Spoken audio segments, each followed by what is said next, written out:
Hello friends, this is Jivesh. Welcome to my channel Bioprofessional. Today in this video we are going to discuss the different membrane bound enzymes. Okay, the secondary messenger it produces, and those secondary messengers activate some other cytosolic protein. So this is gonna third lecture of the series.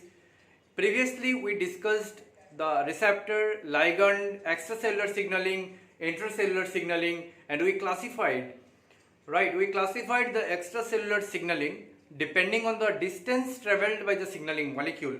Like we have classified it as autocrine, paracrine, endocrine. We have also seen the structure of GPCR. We have seen that it is basically an integral membrane protein. It contains extracellular domain, transmembrane domain, and cytosolic domain. Then we have seen the structure of G protein. Okay, why G protein is called as G protein. And then we discussed the signaling event, that when a ligand is present, ligand will come and bind to the receptor. There will be the ligand receptor complex, and then there will be the conformational change in the receptor. The L3 loop will interact with the G protein conformational change. Then the GDP will be replaced by GTP, then G alpha subunits will be separated from beta gamma. G alpha subunits then interacts with the membrane bound protein, and in that case we have seen the membrane bound protein was adenylyl cyclase. There is the production of secondary messengers. We have also seen the importance of secondary messengers. Okay, that if the secondary messenger is not present, then whether the signal, the information in the form of ligand, the information the ligand carries will not pass to the interior of the cell. And then we have seen that the activation of pKa, and this pKa contains two subunits, regulatory subunits, then catalytic subunit. Those subunits get separated, and the catalytic subunits in turn activates it means it phosphorylates some cytosolic protein, and it can directly go to nucleus and it phosphorylates some transcriptional factor. We have seen that CREB. So now in this video we are going to see there are different types of membrane bound enzymes. So we are writing as enzymes. Okay, membrane bound enzymes. Then we have secondary messengers it produces, secondary messengers. Okay, and the cytosolic protein it activates. Okay, so in the previous lecture we have discussed for the case of adenylyl cyclase. Secondary messenger is cyclic AMP. Cytosolic protein is protein kinase A. We have another enzyme called guanylyl cyclase.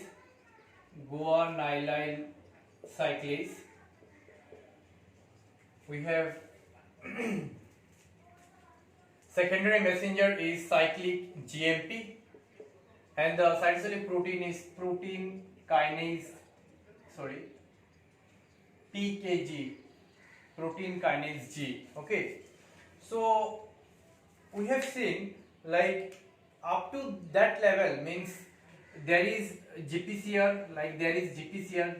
If it is plasma, this is GPCR. Okay, it let's say this is G alpha. This is G alpha. It interacts with the membrane bound enzyme. So we are discussing that we have different kinds of membrane bound enzymes. So if the membrane bound enzyme is adenylyl cyclase, it produces cyclic AMP from ATP, right? If it is membrane bound enzyme is guanylyl cyclase, it produces cyclic GMP, so from GTP. Okay, from GTP it will produce cyclic GMP. We have another enzyme called as phospholipase C, PLC, phospholipase C. So phospholipase C, as its name indicates, it is lipase. It will take hydrolytic action on lipid. So we know that plasma membrane contains phospholipids, glycolipids, sterol. So it will take action on one of the phospholipid known as PIP2. Okay, it will take action on PIP2.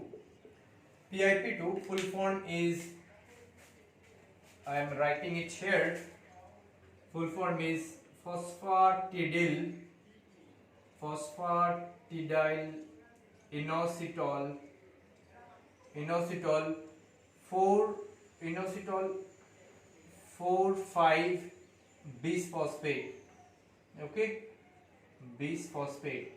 So you have to remember this name, phosphatidyl inositol 4,5 bisphosphate, PIP2. So when it take hydrolytic action on PIP2 gets broken into two segments. One is called as DAG.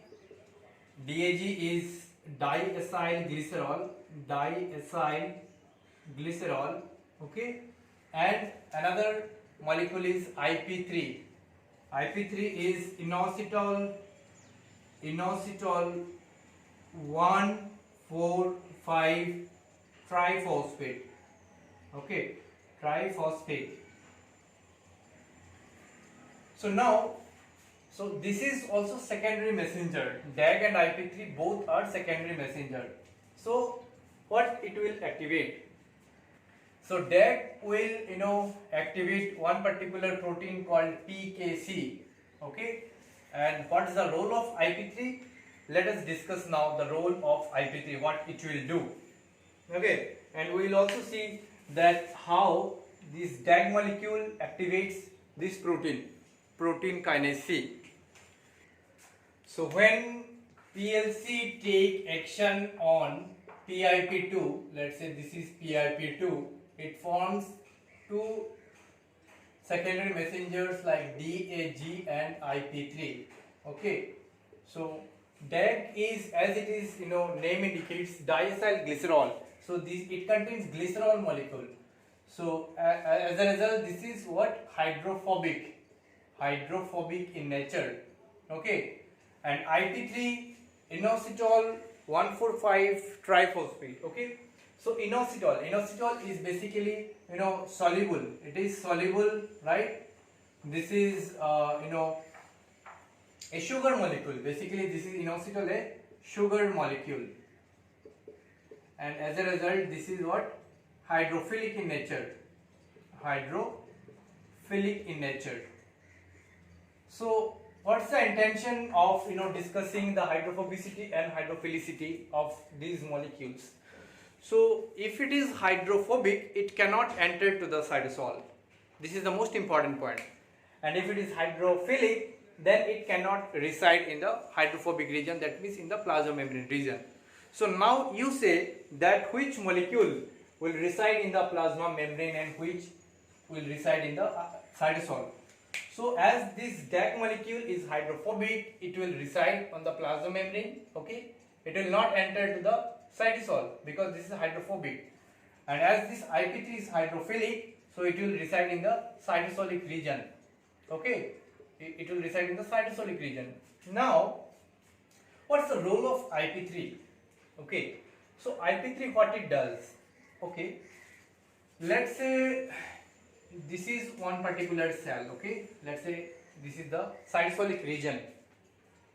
So cell has got smooth endoplasmic reticulum. Let's say this is smooth endoplasmic reticulum. Okay, let me draw it nicely. Let's say this is smooth endoplasmic reticulum. This is what SER. Okay, so ACR is the storage site for calcium ion. Okay, it stores calcium ion. It stores what? Calcium ion. Now, how it stores calcium ion? Okay, so it contains calcium ion ATP is pumped. So as we are saying that this as ATPase, that means it consumes ATP. It requires energy. So this is one primary active transport, right? We can say this is as primary active transport. So when there is any calcium present in the cytosol, it takes up this calcium inside the ACR. from low concentration to high concentration, because this is primary active transport. It will move against the gradient. Okay, so this ACR contains another receptor for IP3. It contains receptor for IP3. So now we have IP3 in the system. Let's say this is IP3. Let's say this is IP3, right? So this is present in the cytosol now. So this IP3 when binds to the receptor, okay, it gets activated. So this receptor, when the IP3 binds to it, it gets activated and it allows the calcium ion to come outside from the LCR to the cytosol. So this calcium ion now in the cytosol. So you may be thinking that how it happens. Basically, IP3 receptor is a transporter for calcium ion. IP3 receptor is a transporter for calcium ion. Is a transporter for calcium ion. Okay, when the IP3 binds to it, it gets activated and it's it allows the calcium ion to go in the cytosol, to move to the cytosol. So this is basically a passive transporter. Passive means it doesn't require energy. As we have seen, this is active transport. It is passive transport. So what we have seen, that when IP3 binds to the receptor present in the LCR, it increases the intracellular calcium ion concentration. Okay, and we have many other transporter, passive transporter, like ion channels. This is basically ion channel. So we classify the ion channels, okay, based on its functionality. So this is passive transporter, this is passive transporter, and this is basically the ion channel. So we have different ion channels, like we have let me write it here. We have different ion channels, namely voltage gated ion channel. We have voltage gated ion channels. Okay, ion channels. We have ligand gated ion channels. Ligand gated ion channels. We have mechanical gated ion channels. Mechanical gated ion channels. So this IP3 receptor is ligand gated ion channels. IP3 receptor is basically, this is what, ligand gated ion channels, LGIC.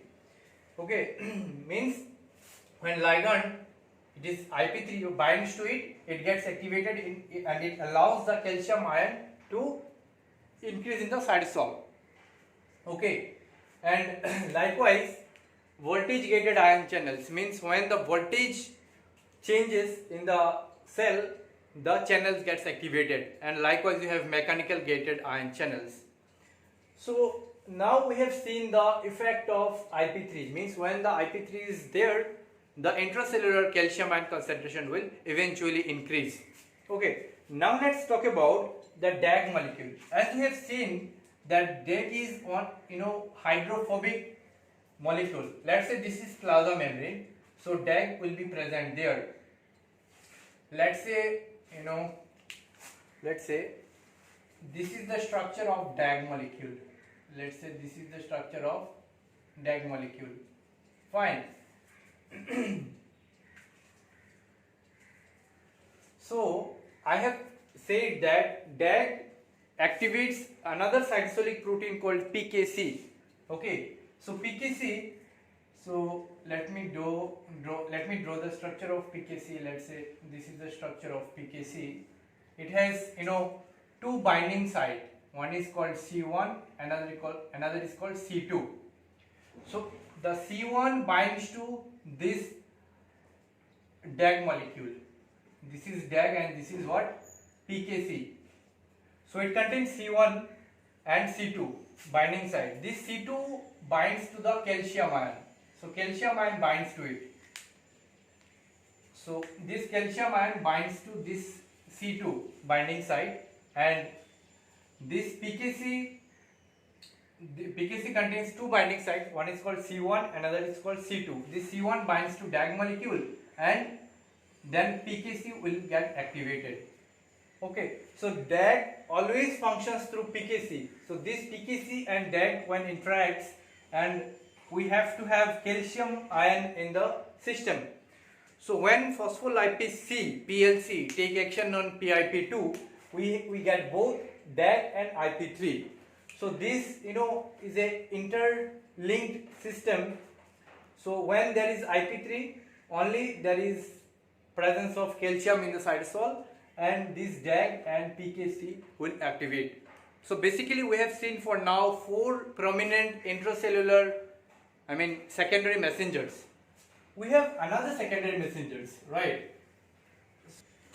Firstly, we have seen cyclic AMP, okay? We have cyclic GMP, we have IP3, okay? We have DAG, and after that we have calcium ion. Now this is little bit confusing because this calcium ion is not the intracellular calcium ion we are talking about. This is behaving as secondary messenger. This is behaving as secondary messenger. Okay, so this calcium ion in some cells the G alpha directly activates the calcium ion pump which is present in the plasma membrane. Okay, the plasma membrane, let's say this is plasma membrane, it also contains some calcium ion pump. Okay, so G alpha in some cells directly activate this pump, and as a result from outside, let's say this is extracellular side, okay, so from there the calcium ion can directly come inside the cytosol, and this calcium ion also behave as secondary messenger. Okay, and we have of course seen the importance of secondary messenger. If the secondary messenger is not present, then the information that the primary messenger, that is a ligand, carries cannot be moved to the intracellular portion of the cell.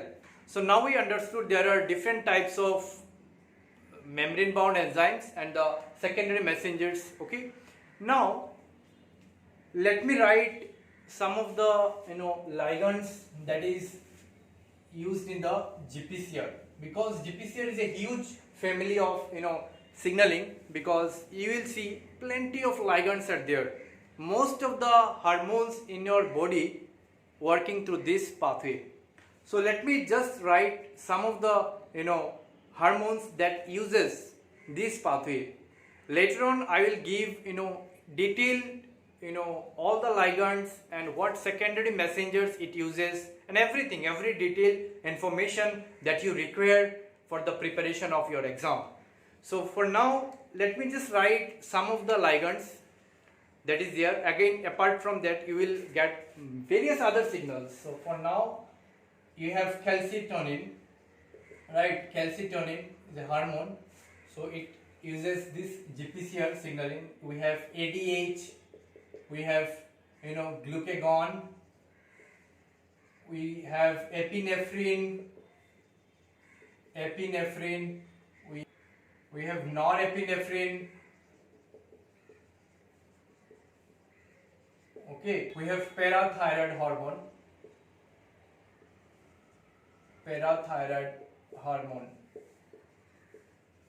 So these are the few examples of ligands for now.